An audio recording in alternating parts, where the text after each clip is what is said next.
پتھر دل لوگوں سے دل لگاؤ گے تو پتھر ہی کھاؤ گے، اور تکلیف پتھر کے لگنے سے نہیں ہوتی بلکہ اس بات سے ہوتی ہے کہ پتھر پھینکنے والے کے ہاتھ کس کے تھے۔ کچھ لوگوں کے ہاتھ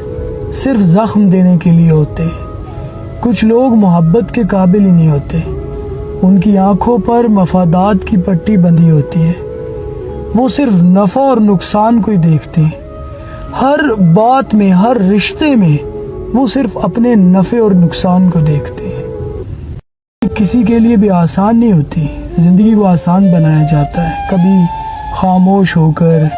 کبھی پیار سے، کبھی برداشت سے، اور یہی زندگی ہے۔